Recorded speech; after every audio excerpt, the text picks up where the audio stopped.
Delikado. Airline na kunwari, or ano, so kunwari sa counter, tinatanong nila eh, di ba? Yeah. Is this yours? Is this yours? Ikaw ba nag-impake talaga? ng lahat nito? Ganyan-ganyan. Tapos, pero kadalasan din tayo mga Pinoy, without thinking talaga, totoo yung sinasabi ni Igan na parang pagpadala, Tiwala. the trust naman talaga, you bring it. At hindi kayo tataka doon sa mismong airport, sa labas. May nakabang talaga, di ba? Na mga kababayan na natin naghahanap ng naghahanap talaga biktima. ng Pilipino ba to? Pilipino. Baka pwede kung may papadala yung pinakakamag-anak nyo, edi buksan nyo yun, di ba? Oo. If there's something wrong with it, Kaya ako open nung it. nilapitan, Pilipino ka? No, I'm not. Oh, wow, British. No, I'm not. Chicken! Sorry, I'm not. No, I'm not. Are you? Mga ganun sagot, di ba? At ngayon naman po, sa personal, ngayon inaasahang tataas ang demand para sa isda at iba pang laman dagat para sa Semana Santa.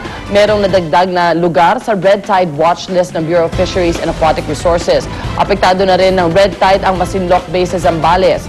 Bukod pa yan sa 4 na baybaying nasa red tide alert na mula pa noong 1 buwan. Hindi pa naman tiyak para sa BIFAR kung hanggang kailan mananatili ang red tide contamination sa mga lugar na yan. Nagre-resulta raw ang red tide sa mataas na alat ng tubig dagat, mataas na temperatura na sinamahan pa ng pagdami ng iba pang organism sa dagat. At muling babala ng BIFAR, nakamamatay ang pagkain ng mga shellfish na kontaminado ng red tide, kaya naman ipinag-utos na ang pagbabawal ng pagkain ng shellfish gaya ng tahong mula sa 5 nabanggit na lugar sa bansa. Ang iba namang seafood gaya ng pusit, hipon, alimango at iba pang isda na mahuli sa mga apektadong lugar, dapat daw hugasang mabuti at tanggalan ng hasang at bituka bago lutuin. Makakabuti rin daw na suriin mabuti kung saan galing ang malamang dagat na mabibili sa mga palengke. It doesn't say kung saan galing. Okay. Iwasan mo na lang para sure, di ba? Pero yung mga bagsakan talaga na kabisado, sinasabi naman nila saan galing dahil pag nadali ka, malulugi naman yung tindera. Oo. Diba? So, safe pa yung Cavite, tsaka Bataan. Yun ang malaking hango talaga ng mga ano eh. Seafood, shellfish. Seashell in the seashore. Ay, samantala, muling humarap sa pagdinig ang road rage suspect na si Jason Ivler. Pero taliwas sa nangyaring gulo sa nakarang pagdinig, tahimik po ngayon si Jason sa pagdinig sa kanyang kasong murder sa Quezon City Real Trial Court. Wala sa pagdinig ang ina ni Ivler na si Marlene Aguilar Pollard na noon po nakita niyo naman nagwala sa korte sa uling pagdinig. Wala kang habag. Ayan.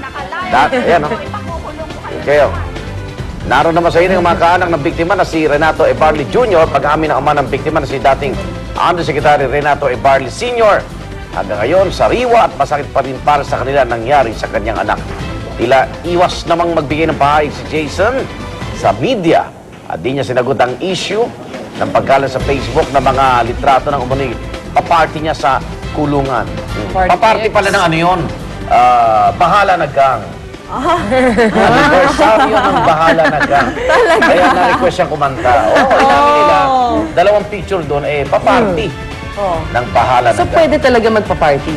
Pwede naman. Kasi di ba ang kulungan ngayon, hindi na naman Kasi talaga nandun selda. sosyalisasyon. Community na siya.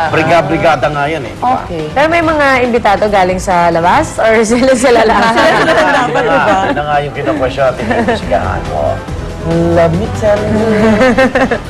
Hindi when I'm 64. Sabi tayo na kinanta sa Tonight with Arnold ni Martin. Para oo kay nga. Jason. Hindi ba pwedeng my way na lang? Pag may my way, may nasasaksak, diba? Sakla ka, karaoke. Nakialam ka pa sa kanta. Sumasaksak. Pwedeng my way. Okay. Break. Oy, may breaking news po tayo mga igan.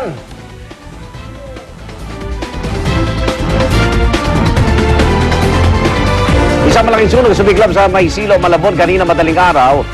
At nakatutok po doon si Tricia Zafra. Tricia, Igan, hanggang sa mga oras na ito, inaapula pa rin ang mga bumbero yung sunog na sumiklab nga sa Camia Street dito sa Barangay Maysilo, Malabon, dakong 2:30 kanina madaling araw. Dahil gawa sa light materials, Igan, yung mga bahay mabilis na nilamon nung nagngangalit na po yung kabahayan. Makalipas lang may 40 minuto pagkasimula ng sunog, umakyat agad yan sa ikalimang alarma. Kanya-kanyang hakot ng maisasalbang gamit yung mga residente. Iniimbestigahan pa, Igan, kung ano yung pinagmula ng apoy at wala namang naiulat na nasaktan o namatay sa kabutihang palad. Pero ayon kay Fire Superintendent Arnel Logroño, yung Deputy Regional Director for Operations ng NCR, natuntun nila sa bahay ng isang nagngangalang Boy Cordero yung pinagmula ng sunog at inaalam pa rin kung paano ayan nagsimula. At kasalukuyan pa rin inaalam kung ilan yung nawalan ng tirahan At sa mga oras na ito, nasa kalsada muna naka-standby yung mga residenteng na biktima ng sunog. Sa ngayon, Iga, na confined daw yung status ng sunog. Ibig sabihin, nagsasagawa pa ng mapping operations yung mga bumbero. Yung mga truck pansamantala munang umalis para mag-refill ng tubig at maya-maya ay babalik daw sila rito para tuluyan na nilang maapula yung apoy. At yan muna ang latest mula rito sa Malabon. Igan, balik sa'yo. Maraming salamat, Tricia Zafra. Samantala kung may hatid na good news ang fuel subsidy ng gobyerno sa mga tsuper at jeep at tricycle. Wala naman daw aasahan subsidy sa kuryente ang mga customer ng Meralco sa kabila ng pagtataas sa singil ngayong Abril. Ayon po kay Abigail Balte, ang Deputy Presidential Spokesperson, ang magagawa na lang daw ng pamahalaan ay ang pagbabantay sa galaw ng presyo ng bilihin at pag-aaralan ang pagbibigay ng dagdag sweldo. Kaya ang payo nila sa mga consumer, magtipid sa paggamit ng kuryente. At maging ang Meralco, ganito rin ang payo, gaya na lamang ng pagpatay ng ilaw, lalo na kung maliwanag naman sa labas. 20 hanggang 30% daw kasi ng electric bills mula sa paggamit natin ng ilaw. At mas nakakamenos daw sa konsumo ang paggamit ng compact fluorescent bulbs imbes na incandescent bulbs. At ngayon papalapit ng summer, syempre hindi maiwasan gumamit ng electric fan. Kaya payo po nila, pumili na ako ng electric fan para sa sukat ng iyong kwarto o sala. At dapat din daw laging siguraduhin nasa maayos na kondisyon ng mga appliances sa bahay at mas malakas sa konsumo kung wala ito sa kondisyon. Marami na kasi ngayon may eco-friendly counterpart, diba? Aircon, meron din yung mga TV na may eco-friendly na rin, di ba? Na mas mababa ang konsumo sa kuryente. Kasi yun naman dun sa mga ano sa atin na kunwari yan, yung yero, tas diretso, bubong, yung walang kisame. Meron yung bottle, it's Ilak Diaz, yung parang yung bote, tapos tubig lang laman, tsaka bleach, and then lusutan siyang ganun. Sa araw yun, parang nakabumbilya. So sa gabi ka na lang gagamit actually ng kuryente, yung sa ilaw. So parang if you do small things like that, nakasave ka na sa energy at saka yung sa bill ng kuryente at saka sa energy all in all. Parang ganun. Tsaka safe at mura lang. Mas diba? carbon footprint Kasi din. Yun na yun. Tanggalin nyo sa saksak lahat ng appliances na hindi nyo ginagamit. Exactly. Kasi kahit nakapatay yun, pag nakasaksak, may consumo Meron pa pa rin. rin. Cellphone charger pa lang, di ba? Oo. Lahat tayo, iniiwan lang natin yung cellphone Ay, iniiwan mo? charger. Ay, hindi kaya. pala. Yung iba. Oo, yun lang Kapit ang bahay patay. Di ba, nila. minsan nakaiwan lang patay sarado na patay sarado. May sala. Magandang balita naman mula sa Maguindanao, nagdeklara na natigil putukan ang hanay ng mga mangudadato at MILF doon. Nagkaroon na isang serye ng reconciliatory talks sa provincial capital ng Buluan, Maguindanao. Dumalo doon ang mga kinatawan ng MILF na pinamumunuan ni Boy Hashim at magkakapatid na mangudadato sa pangunguna ni Governor Ismael Toto Mangudadato. Pag-amin ng dalawang kampo, kakulangan sa koordinasyon ang dahilan kay humantong sa madugong bakbakan noong araw ng linggo ang kinasawi ng 7 katao.